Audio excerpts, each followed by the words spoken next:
Am I the asshole for having my wedding ceremony in sign language?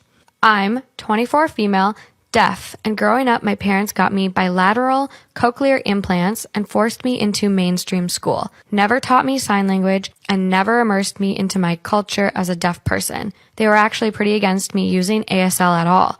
Well, I took ASL in high school against my parents' wishes and then got into a deaf university. Although I couldn't sign fluently when I started, I finally felt accepted and understood. The deaf community was nothing but welcoming. I became fluent in ASL, and after a few months, I stopped wearing my processors completely as there was no need for them anymore. I honestly didn't realize how alone I had felt until I didn't feel that way anymore. I met my fiancé at college. He is from a very large family of deaf people, and everyone is fluent in sign. We've been together 4 years now. He proposed last May. We've been planning the wedding and have decided to have it fully in ASL. My extended family of hearing people is very small. We decided to get an interpreter for the hearing people, though, so they'd know what was going on. Our wedding is in August, so we just sent the invites. The invite mentions that it will be in ASL, but we'll have an interpreter for those who are, quote, signing impaired, which is kind of just a joke. But my mom started texting me and tried to convince me that it should be in English and have an ASL interpreter. I feel like it's our wedding, so we should have it in our first language. And my mom thinks that we are in America, so English should be the first language. And anyone who doesn't choose to get cured, aka get an implant, should get an interpreter. She also said it was disrespectful to say signing impaired. I don't think she realizes the irony as she always refers to me as hearing impaired. My mom also says that the deaf people should be used to having interpreters, whereas she's never had one before.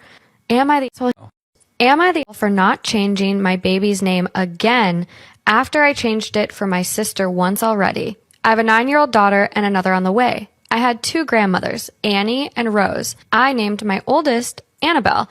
I did not name her after Nana Rose at the time she was born. Nana Rose was still with us. When I found out I was pregnant with a second, I decided to name her after Nana Rose, who passed in 2017. My sister Lucy got pregnant about 5 months before me. She says that she wants to name her baby Rose after Nana Rose.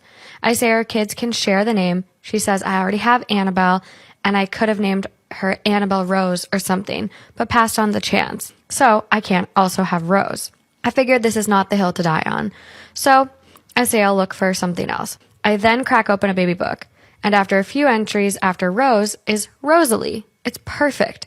Honors Nana, doesn't piss off Lucy, and my boyfriend loves it. Lucy finds out the new name and says it's lovely and she approves, which annoys me, but I say nothing. This all takes place in the 8th month of her pregnancy, 3rd month of mine. So I don't even know the gender yet, and this is all a hypothetical.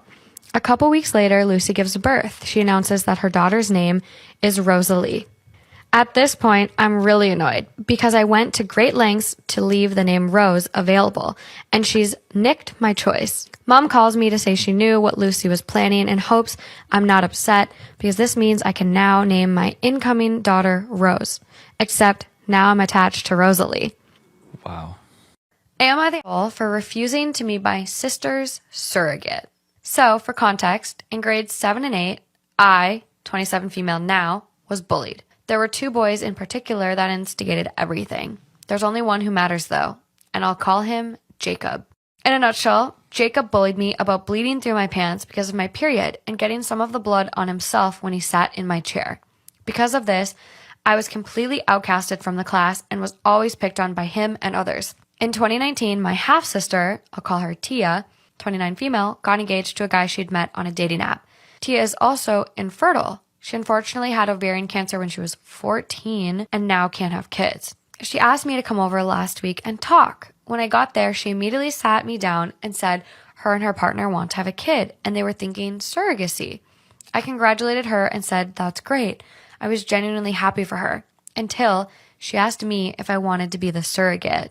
Wow. I didn't know what to think at first. I wanted to say no, but I didn't want to hurt Tia's feelings, so I said I would think about it. Then, her and her partner invited me to dinner yesterday.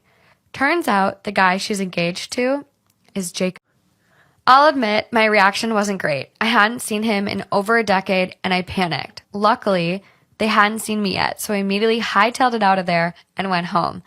Tia called me later pissed and demanded why I never showed up. I was honest with her and said her fiance was my middle school bully and that traumatized me. She was sympathetic at first, but when I told her I couldn't be her surrogate, her attitude immediately changed. She started yelling and said I was going back on my word and that what happened was a long time ago and I should get over it.